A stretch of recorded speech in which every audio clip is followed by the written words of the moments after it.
Thank you all for attending this virtual event here with Book Loft German Village. And let me properly introduce our guest. Welcome to the Book Loft Presents, A Conversation With. Today we have a special guest as Dean Emeritus of the School of Interdisciplinary Studies, as well as Professor Emeritus, Department of History at Miami University of Ohio. He is the author of 10 books and numerous articles. Today's guest is Burton I. Kaufman. He is here to talk today about his newest book, Barack Obama, Conservative, Pragmatist, Progressive, an illuminating look into the political career and history of policy for the 44th President of the United States. The format of today's discussion will be as follows. We will give the space to Professor Kaufman so that he may speak on the book, and then we will follow that by a quick discussion-like question-answer session between myself and Professor Kaufman, and then we will finally end it with questions both submitted earlier in the week by customers and patrons here at Book Loft, as well as I will take some questions from the audience here that is watching tonight. So we will finish that up with that. And so before we begin, I'd like to also remind people that Professor Kaufman has been very gracious in signing multiple copies of the book that you will be able to purchase here at Book Loft at bookloft.com. So with no further ado, Professor Burton I. Kaufman. Thank you very much. And this is the first event of this kind that I've done, and I've been looking forward to it. I decided to write a book on Obama. I became fascinated with Barack Obama when he made his famous speech at the 2004 convention in Boston. He was a platform speaker for John Kerry, and I was immediately sold on the guy, and I have been ever since. I just found him a fascinating individual, and I want to know more about him. And so I began to read everything I could on Barack Obama. And the more I read, the more fascinated I became by his life story, which is fascinating, and by his career. And so I decided to go from reading secondary sources. I think I've just read about every book that's been published on Obama, and it's pretty extensive. And I decided to go into read speeches. And I decided to read newspaper articles about him. And the more my intention was, I think originally to write an essay, what they call a historiography essay, an essay on what historians have said about Obama. It's quite extensive, even though he's 44th president. But the more I probed, the more I decided to go further than that. I thought there was enough material to write a biography of him. As an historian, I realized that a full biography, a complete biography, the last quote unquote last word on Obama. There have been 17,000 books on Lincoln, so there will never be a last word on almost any president. But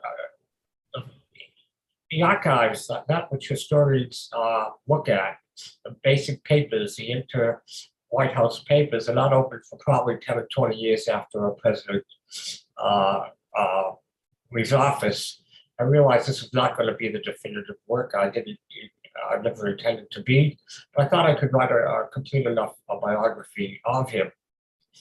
And what I found reading about Obama is that he's commonly viewed as a progressive for all the progressive legislation that he promoted and got passed, and also as a pragmatist, that he was a practical guy. And I thought, these are absolutely true about him. But there's another aspect of Obama that I thought historians would, or journalists, because journalists have done really the first work on Obama, journalists and others who have written on Obama, I thought what they missed was that he was essentially conservative. And what do I mean by conservative? What I mean is that basically there were really two things that guided Obama. One is that he believed in a middle class world. What he wanted in the United States was to establish a country based upon the middle class. And what he sought, and this leads to the progressive side of him on the one hand, what he sought was to pass that legislation that would make it possible for those who are not part of the middle class to become part of the middle class. That's the progressive side. The pragmatic side, which is often also referred to as a part of Obama's character, and indeed Obama was a pragmatist. He could be ruthless. He could be plotting and planning. He wasn't afraid to push aside people who thought he stood in the way of what he wanted to accomplish. And he approached a lot of legislation in terms of being, what can I get? What are my objectives? What are my realistic possibilities? And how do I best achieve that? So he was certainly a pragmatist as well as a progressive. But I found that actually he was quite conservative in his political beliefs. Like, for example, just to take one matter, and I'll get into that further later if you want. Probably the most important act he passed during his administration was the Affordable Care Act, Obamacare. Well, there was opposition to Obamacare both from the left and from the right. The right was opposed to any expansion of federal regulations, federal authorities. Medicare and Medicaid was enough for the far right.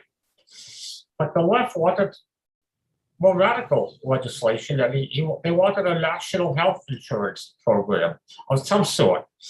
The exact nature of that health program could be worked out, but basically it would provide free health care to every American in some form or another. What Obama wanted was something different. He wanted something, and he realized he wasn't going to get that. But beyond that, he believed that everybody should have health insurance, but those that can afford to pay for it, or those who are already having health insurance through their employer, which is the most common way of most people who have health insurance have it through their employer. There should be a way to provide that health insurance without completely overhauling the national the health insurance system in America. So the Affordable Care Act was really to keep the existing system and to make it open to those who, for one reason or another, couldn't afford. Maybe they weren't being paid, maybe they weren't getting insurance from their employer. So they were self-employed. Their employer didn't provide health insurance. But essentially to subsidize their health insurance, not to overthrow the existing health system, but to reform it in such a way to make it possible to those who couldn't afford health insurance to get it through subsidies. Essentially what Obamacare does, it's a 2,000-page program, but essentially what it does is it subsidizes health insurance for those who need to have it subsidized or fully paid for. So he worked within the existing system. He didn't try to overhaul it, to overthrow it. As I said, like a national health insurance system that Canada has or that England has. That's not what he wanted. He could have achieved it, and he understood that, but he wanted to work within the existing framework and did work within the existing framework. When he came office, the United States was in its worst economic recession since the Great Depression. And there were those who wanted to, and a lot of it had to do with the banking system in America, with the questionable practices by banks that led to an overexpansion of housing mortgages, for example, and easy credit. And some wanted to break up the banks, just nationalize them, or decentralize them. Actually, decentralization was more promoted. Obama said, no, I want to save the existing banking system. It needs to be fixed. It needs to be regulated more tightly. Certain types of paper, known as derivatives, which I won't go into, had to be regulated. But we should keep the national banking, the existing banking system. We should prop it up, not overthrow it, which is what more radical economists like Paul Krugman, for example, wanted. The automobile industry was in jeopardy when he took office because it was being it couldn't compete with foreign manufacturers who were producing more efficient, more gas automobiles, getting more miles per gallon, and there were better automobiles. So some wanted to say that, well, GM, Chrysler, they've had their day. It's time for them to be replaced. Just let them go by the wayside. He said, no, that would we lose too many jobs. Too many people depend upon the automobile industry, not only the automobile producers, but all the parts and all the repairs that depend upon the American automobile industry. To make it short, he saved General Motors, and he saved Chrysler. Ford was able to survive on its own. Those are just a couple of the immediate examples of his approach. What he wanted essentially was to keep the basic free enterprise system, and he believed in the free enterprise system. He believed in the middle class. He believed in a middle class America. What he wanted was to make middle class, to allow those who are not part of the middle class, the poor, people of color, who were poor, to allow them to be part of the middle class, but to keep free enterprise and to keep the middle class. And that was basically that's why I call it a conservative. He didn't try to overthrow existing systems. He tried to reform them when they needed to be reformed. And he did this in almost every approach that he took to any legislation, his approach to the world. He believed in the Middle East, for example, when they have the overthrow of what they call the Arab Middle East, the overthrow of existing governments. He wanted to create a country like Egypt, for example, with a 6,000-year history. He wanted to create a middle class system in Egypt based upon private enterprise. So that's where I got the idea of where I decided that he was as much a conservative as he was a progressive and a pragmatist. That's the title of the book, Conservative, Pragmatist, and Progressive. I don't think historians or those who have written on Obama have hit upon that aspect of Obama's outlook on life. And one final example, and then I'll stop, is his own approach to race. Race was not an important factor at first to Obama. He didn't run as a as a president of the people of color. Race wasn't an issue for him. He sort of ignored it until he couldn't. But even then, he supported when Black Lives Matter, which became the most predominant example of a Black movement, Black Lives Matter. He supported it, but that wasn't really what he wanted. He said to himself, Black Lives Matter it's good in what it's doing. It's making those who are not of color aware of the problems of people of color. And it was given a certain pride to people of color. But he said it didn't have a program. It didn't have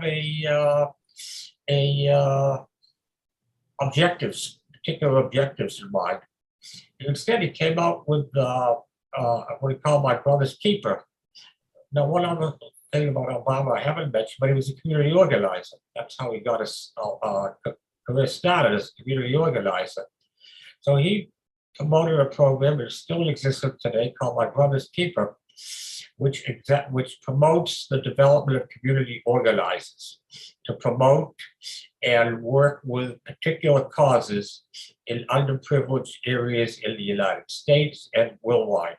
So even in that respect, a middle-class society based upon a free enterprise system help those people who are not part of the free enterprise system become part of it. That's been really his whole objective throughout his life. With that, I could go on, but I'll take questions. I think I probably talked too long already. Absolutely. And so we'll move on to kind of like a conversation between you and myself about the book.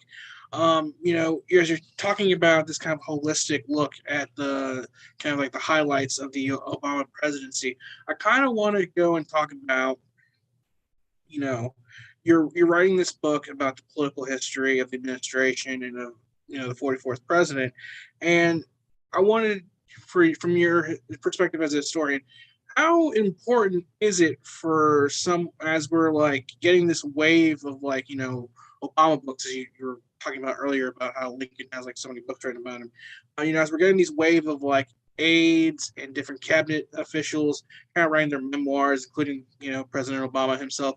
How important is it as a historian?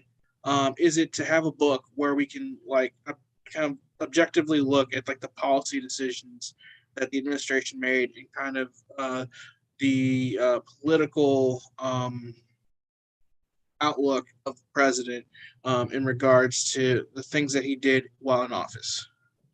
Well, I think I think Obama in particular is a very, I differentiate between a consequential president and a transformational president. And a transformational president is one that really transforms American society in a significant way. The three greatest American presidents are generally recognized by historians: Abraham Lincoln, George Washington, and Franklin Roosevelt. Each were transformational presidents. They were consequential, but they were also transformational. They transformed the nature of American society during periods of particular strife. Ronald Reagan, I think, is a transformational president. Whatever you think about Reagan, and historians debate that, he certainly transformed America to with an emphasis on small government, local government. He certainly transformed the Republican Party, at least for the while. I don't think Obama was a transformational president. I don't think he tried to be a transformational president. That's particularly, that's actually the point of the book in a way. He wanted to maintain the existing fabric of American society. I think he was a consequential president, though. And that is things he got approved. The Affordable Care Act, I think, came early in his administration, Obamacare, but I think it was probably his most important piece of legislation. But there were so many other pieces of legislation that he passed. Paris climate change agreement, overseas, a new strategic arms treaty with Russia, Trans-Pacific Partnership, which was unfortunately, when Trump came along, he did away with it. He ignored it. But the Trans-Pacific Partnership was a very important piece of, a very important accomplishment on his part, which would have essentially hemmed in China, which he regarded as America's biggest concern, not Russia, China. His biggest, not the Middle East, China, his biggest concern for the future. And what he tried to do is he tried to hem in China by a series of agreements with the South Asian countries that they would trade and they would negotiate new treaty arrangements with the United States. It would be a Trans-Pacific Partnership. To me, that was a very important piece of legislation. It was a very interesting way to limit China's expansionary goals, both economically and politically, which Trump uh, eliminated as soon as he took office. He negotiated a nuclear treaty ban with Iran, which was a very successful treaty. It's a major piece of legislation. If I didn't mention, I'll mention again the Paris Climate Pact, which was the first real effort to deal with the problem of climate change through fossil elimination limits on fossil fuel development. So he passed a series of to me, very consequential banking reform. I mentioned already a series of very consequential pieces of legislation, and he did that against very strong Republican opposition. But his opposition was opposition on the left, but after 2010, when the Tea Party came to power, he had to deal with the recalcitrant Congress that has remained recalcitrant ever since. So he was able to get these achievements first by legislation, and when he felt that wasn't going to work, he did it by executive order. And that's probably the most characteristic, one of the major characteristics of a second administration was using executive orders. So I don't think he was a transformational president, but I think he was a very consequential president. And in my, I tried to avoid evaluating Obama. I tried to be objective as I can, and I have criticism, a lot of criticism of Obama, particularly in foreign policy. But I think he will go down, to me, the two most significant presidents since 1945, well, beside Reagan, are Truman and Eisenhower. And for reasons I don't have to go into, but I would place him somewhere. And I would add the most recent poll of historians, CNN does a evaluation of presidents, a ranking of presidents every 10 years. And the first one they did of Obama, he's ranked number 13, which is pretty high for a recent president. Trump is rated 44th, for example, out of 46 presidents now. I don't know, does that answer your question? Yes, absolutely, absolutely. And I want to kind of go into, because you talked about the Affordable Care Act, and I feel like in reading your book, I feel like chapter 5 and kind of like the passage describing going through the history of that passage and its construction and the fight for its implementation, I feel like gets to the heart of the argument that you're trying to make. And I think for a lot of people, we kind of get this like recency bias, and we kind of, tend to forget certain things. But can you talk about how the conditions, both as a political operator and the conditions within the Congress, kind of helped essentially like craft the piece of legislation that would become the Affordable Care Act? Because there's some things in there that even I totally forgot about. I forget about the fact that that the plan is kind of based on, the Heritage Foundation plan, one that's implemented by Mitt Romney. And then the other thing that I thought was, kind of, was like a like light bulb kind of moment was, you're talking about, the passing of, Senator Ted Kennedy as he's the 60th vote, for to get a veto-proof, filibuster vote for the Affordable Care Act, and how him dying and then Scott Brown, a Republican, taking that seat kind of changes the configuration, the calculus on that. Can you talk about that? Yeah, I mean, one of the things about the Affordable Care Act, yes, you have to give a lot of credit. Obviously, his advisors did not want him to go to make that his first piece of legislation, significant legislation. They were worried about unemployment. They were worried about other things, and they didn't think it was achievable to begin with, because we had never, every effort at trying to get some kind of national health plan had been defeated, most recently during the Clinton administration. Obama had the good sense to realize that the best time to achieve what you regard as the most important thing is at the very beginning of the administration, especially when he came in with so popular. I mean, there were 200,000 people that came out after he was elected president in Chicago. He said, I'm going to make this my highest priority. But he didn't get it passed by himself. I mean, I think increasingly we're recognizing what a great Speaker of the House Nancy Pelosi has been. And she, as much as anybody else, was responsible getting it through Congress. How she did it is complicated. I do go into the detail of that book. But essentially, when Scott Brown was elected, much to everybody's surprise, that meant that he didn't have he didn't have the 60 votes he needed in the Senate to have it to get it passed through the Senate. You need 60 votes essentially. He didn't have it.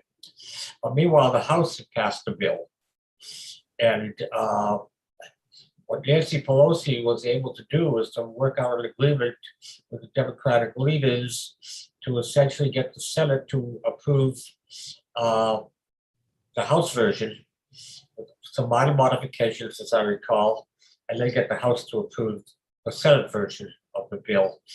It took a lot of very, very clever politics on her part to get it passed. So it was Obama's bill, but it couldn't have passed without Nancy Pelosi, I don't think.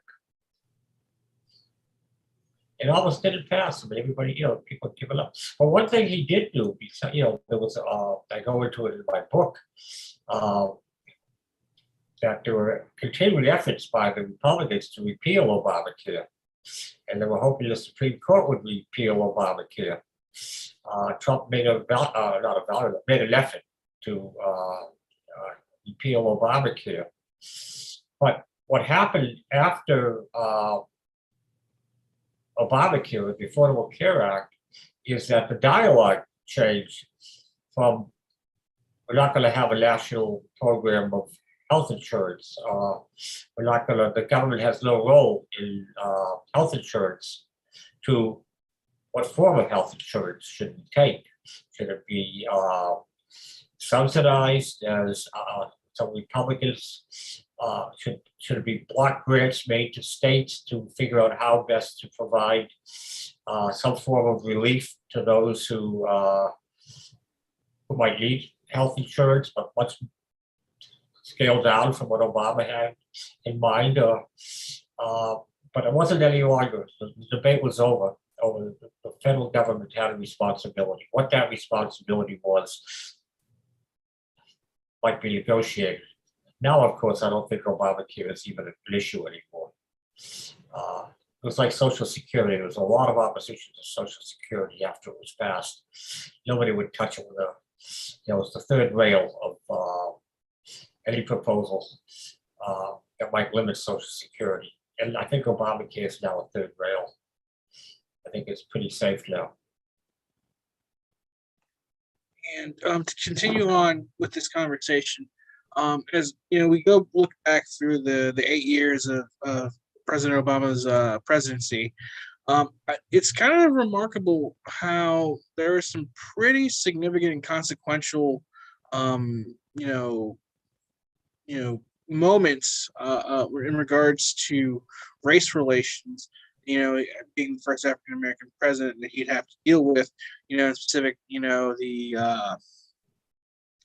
the shooting of unarmed African American children and men, and as well as the emergence, as you said earlier in your introduction, of Black Lives Matter as a political movement. And can you talk about how these kind of characteristics, that kind of this political calculus that Obama's always kind of playing with the conservative, the pragmatist, and the progressive, how that played out in regards to race relations at this real kind of crisis point in his administration, and how people of color and African American descent, how they responded to that. Well, first of all, people of color, Black leaders, never thought he did enough on the way of race relations. Race relations was not an important issue for Obama. He did not want to be to represent the people of color. He wanted to represent all Americans. He made that quite clear. He had to deal with his own racial identity. That took him a long while to do that. He finally accepted his racial identity, probably with Columbia, maybe a little bit earlier. But he was forced. The issue of race was forced on him. It wasn't something that he wanted to deal with. Unlike Jesse Jackson, for example, who ran for president in, I think, 1984, he ran as the head of the Rainbow Coalition. That was specifically, he was concerned with issues having to do with people of color. Al Sharpton ran a short, abbreviated campaign. He ran as a candidate of civil rights. It wasn't Obama's interest. He did not see himself as, he made it, often when it became necessary, he made it clear, I am not a candidate of Black people, I'm a candidate of all Americans. Race was forced upon him. It was forced upon him first by, in 2008, by Jeremy Wright, who was the pastor of the biggest Protestant church, Black church in Chicago. And he made some very provocative statements, Jeremy Wright did, and they were carried in the national news. I don't remember the exact words he used, but something to the effect of "white people be damned." And I don't think I'm too far off in what he said. And this is going to undermine his campaign, which hadn't been based upon race. But Obama realized that this could cost him the election. So he decided he had to make a speech. And he made it one of the more famous speeches he ever made. Was called the Philadelphia speech.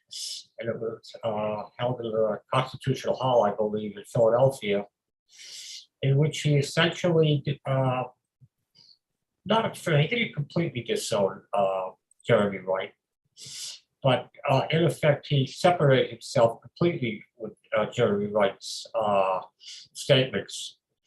And some people accused him of, riding the bus over Jeremy Wright, probably to a certain extent. And it became even worse when Jeremy Wright became angry that Obama didn't come to his defense. And he made even more provocative statements. And the more provocative he came, the more Obama had to separate himself from Jeremy Wright. And he did. And, this has been his, Jeremy Wright married Obama. And he was his pastor. But he disassociated himself. But the issue of race, so that took care of the issue of race, at least for that moment in the election.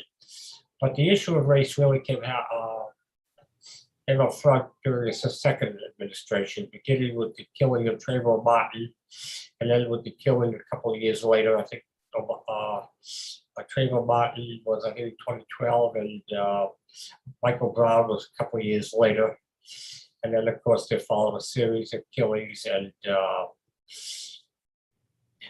and he couldn't ignore the race issue any longer. And then finally was the killing of people in Atlanta, the Ebony Church, I forget his name, killed 20. Dylan Roof? Yeah, Dylan, yeah. Roof, and that's when Obama went and made his famous, what it began to say, Amazing Grace. But that was forced upon him. I mean, he reluctantly came to realize that. But as I said earlier, so the Trayvon Martin thing really hurt him. Personally, it hurt him because he talked about Trayvon Martin as could have been a son of his. Trayvon Martin looked like a clean-cut person of color who was coming from a convenience store, and a guy by the name of Zimmerman shot him, claiming that he did it in defense. and there was a trial, and he got exonerated. But Zimmerman was really a piece of cake. I mean, he had all kinds of personal problems that came out much later. But he really felt an empathy for Trayvon Martin. That was followed a couple of years later by Michael Brown in a much more complicated situation. Trayvon Martin was clearly innocent of anything. He was just walking home from the convenience store. He wore a hoodie, but he hadn't committed any kind of crime. Michael Brown was a little bit more complicated. He was shot by a policeman, for one thing. He was shot by a policeman. And he was a completely different kind of guy looking at him. I mean, Trayvon Martin was very clean cut. Michael Brown didn't. Michael Brown was probably stealing stuff from a convenience store when he was stopped. Michael Brown, as I said, didn't look like a typical teenager. And it took place in two different communities. Trayvon Martin was in a small, basically white community in Florida, which didn't have a history of race relations. Michael Brown was killed in a suburb of, I think it was Ferguson, a suburb of St. Louis, which had a long history of bad relations between the police and people of color in that, mostly blacks in that community. And that led to a major series of uprisings. I think it lasted for months before it was finally settled. So the issue of race was forced upon him. It wasn't something that he particularly cared to be involved in. And then, of course, as I said, the capped all this off with the, well, first of all, he went to Selma to celebrate, I think it was the 50th anniversary of the crossing of the bridge at Selma, Alabama. And he marched and made a wonderful speech in Selma, and then the roof killing in the Ebenezer Baptist Church.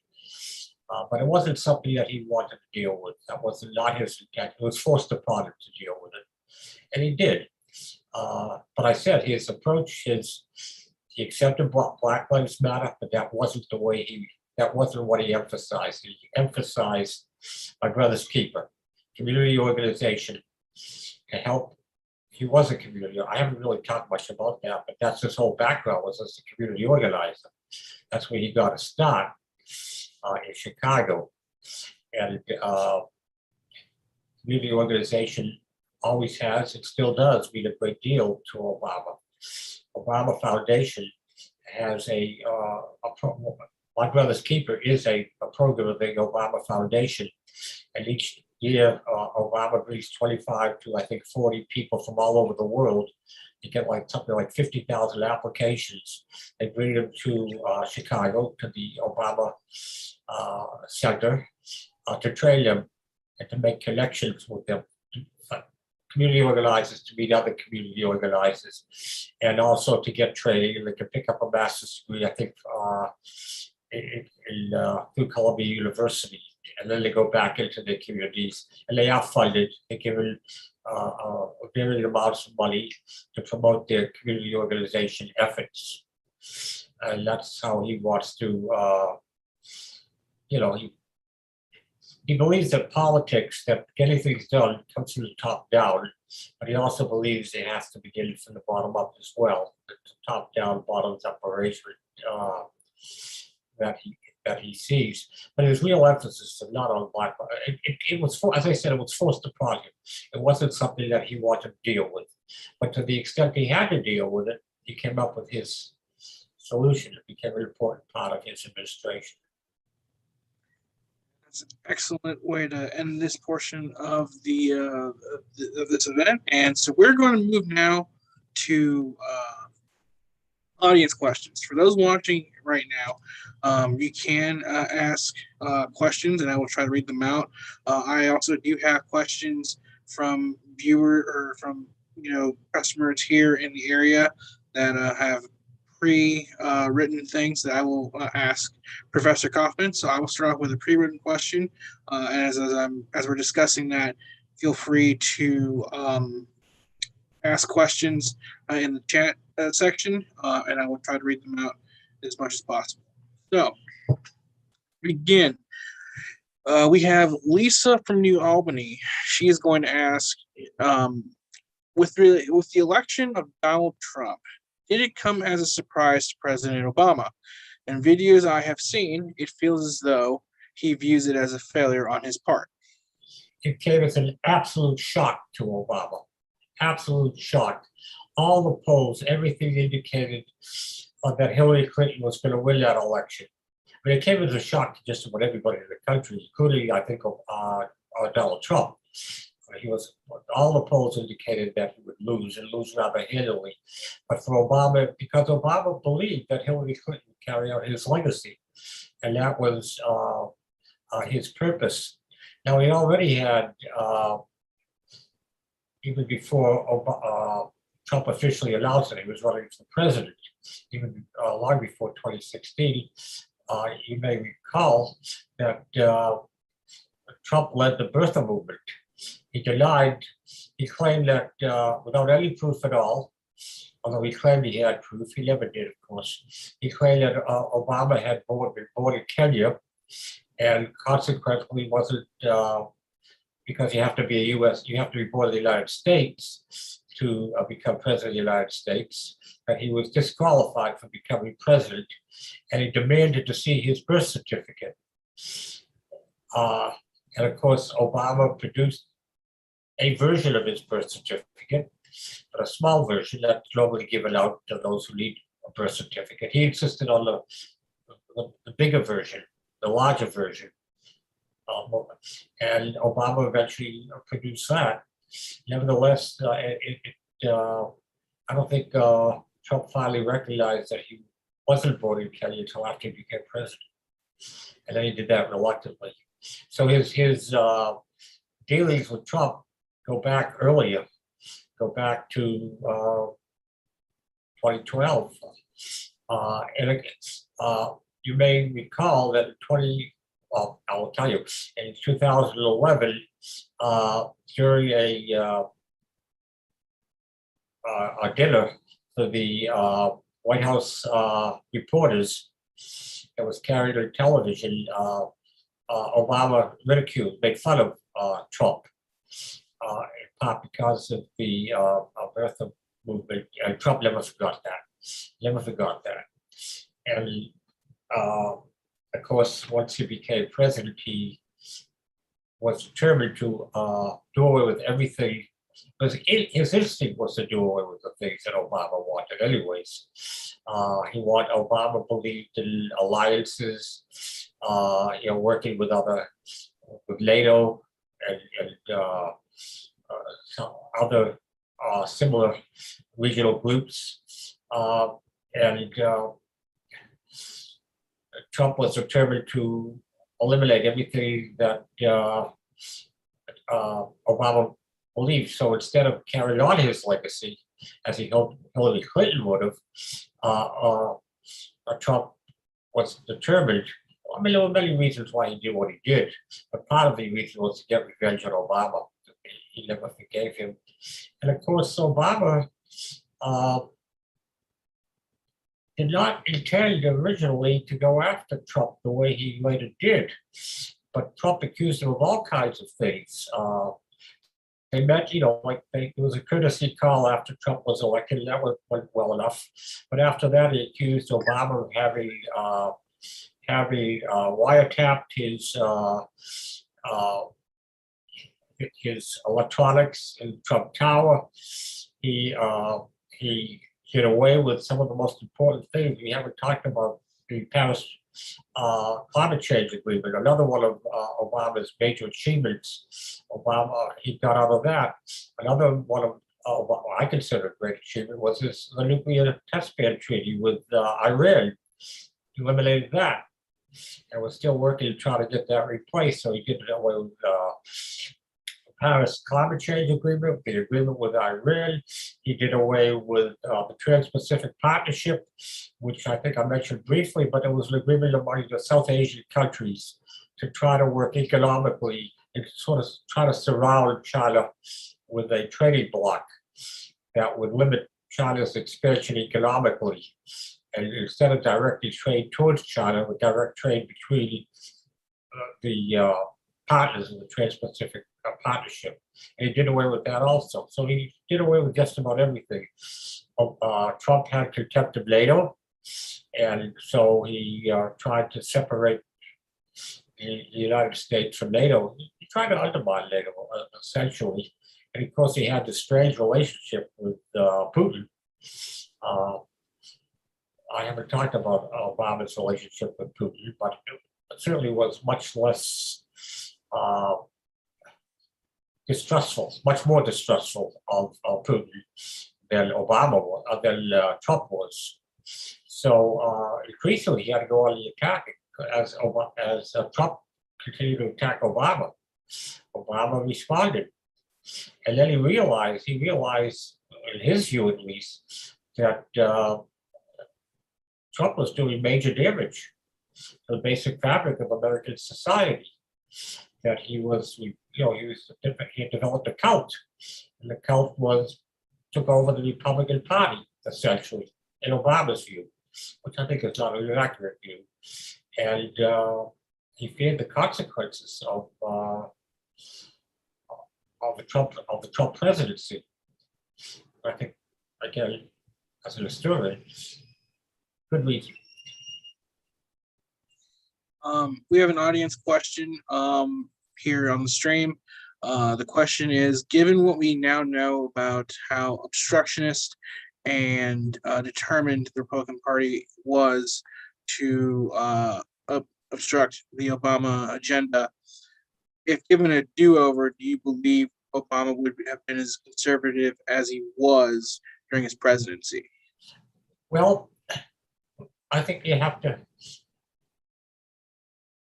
It's not a matter of whether he was more conservative, whether he would have been more conservative or not. It's a matter of, I think he would have been the same, to answer the second question.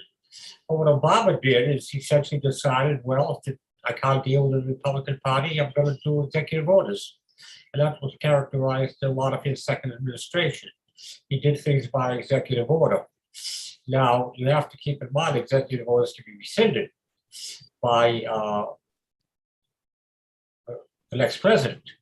But he didn't think that that would happen because he thought Hillary Clinton would be the next president. And consequently, what he did by executive order would either be continued or legislated in, such as, TPP, the Trans-Pacific, the Paris Climate Agreement, that, so he fully expected that Hillary Clinton would carry on his legacy. And so he was as shocked as much as the rest of the country was by Trump's victory. Remember, Trump won by only 78,000 voters. The change of the vote by 78,000. We have an electoral college, obviously, and Clinton won the popular vote significantly. But she lost the electoral college. Biden won the electoral college as well as by even greater margin over Trump. But in some of the states, the margin of victory was pretty close there as well. Arizona, Georgia, Michigan, Wisconsin. It was pretty small change, but it was enough. We have one, we're going to finish it off with this question here. We have it from Stephen from Dublin. Do you believe President Obama to be someone who will spend a lot of time both being distant from the Democratic Party as domestic politics continue on? And what do you see as other projects that will keep him busy in the post-presidency? That's a good question, yeah. I think he's not going to be as distant as you want him to be. Obama's been criticized by even his defenders as being an accumulator. money, of wealth. He's worth about $60 million now. He owns 2 or 3 homes. Nobody's exactly sure of that. And certainly after he became president, after he left the office, he spent the first 6 months of his free time enjoying life. I mean, I talk about this briefly in my book. He rented out an island in the South Pacific owned by Marlon Brando, and he did jet skiing, and he did all kinds of sports activities, and he goes regularly to Martha's Vineyard. He owns a home, an expensive home. He signed a contract for $65 million advance, just like I'm getting advance I'm getting for this book, $65 million. That's a joke. He became interested. He's made a lot of money when he goes. Typically he'll get $400,000 every time he speaks, and he does speak a lot, like a lot of presidents. You know, I talk at the end of my book about the post-presidency. Post-presidency has become big business, and Obama has enjoyed prosperity like other former presidents have, except maybe even more. But I think he's become more involved than I think he intended to be. And I think he will continue to be so, because he's still the most popular Democrat, both within the party and I think nationally. He's a very popular guy. So he's called upon to make guest appearances. He did a lot of that with Biden. And I think he will continue to do that. I don't think that's particularly something he wants to do, but yeah, I think he recognizes he has to do. He's become very involved with his foundation. Every president has had a presidential library. The more recent ones have had presidential foundations. He's established in order to have a presidential library today, as well as a foundation, he has to raise $1 billion for reason I won't go into it. He's been very busy doing a lot of that fundraising, and he's very involved in the foundation's work. As I say, this my brother's keeper, this community organization emphasis that he places on community organization in local. He wants to satisfy the people of the region that they're going to have jobs, that they're going to fit in with the library and the foundation. So I think the foundation is a very important part of his interest, raising money and also participating in the foundation. And he meets regularly in Chicago with the people who get elected to come to Chicago and be trained as community organizers. So yeah, he'll be involved, but he also has a very fat contract with Netflix. I did see that. I don't know if you saw this today. It looks like he has a nature documentary program that he'll be doing in April, where he will be traveling the world, like almost kind of like David Attenborough. I didn't, but he's got a contract and a very lucrative contract. So he's a very rich man, and he'll become even richer. And I think he wants to enjoy life. He's got 2 grown children now. Let's see, one was born in 1998, and the younger one, Sasha, was born in 2001, I think. So they're both in their 20s. They're both young ladies. One's graduated from Harvard, and the other one is graduated from Michigan. I think she graduates maybe this year or next. I'm not sure. So he's very much that's something Michelle absolutely insisted upon. We haven't talked about that he'd be a family man. I mean, he had to make arrangements to satisfy Michelle, and he was going to be home as much as possible and raise a family. And so I think being a part of the family and taking a great interest in his children, I think is also going to be an important element of his life.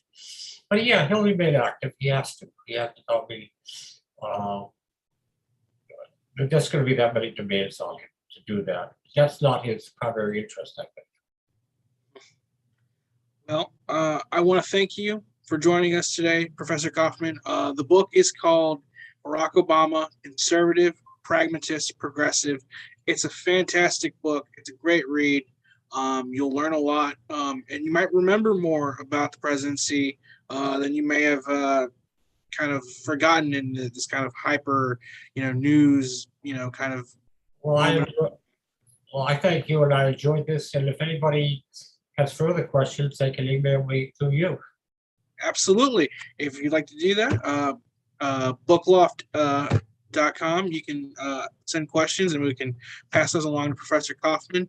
By the way, you can also get the book at bookloft.com.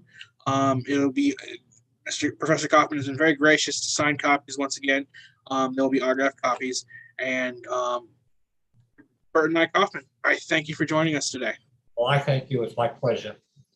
All right. Well, I hope you all have a wonderful night and enjoy yourselves. Okay, thank you very much. All right. Bye-bye. You have a good night.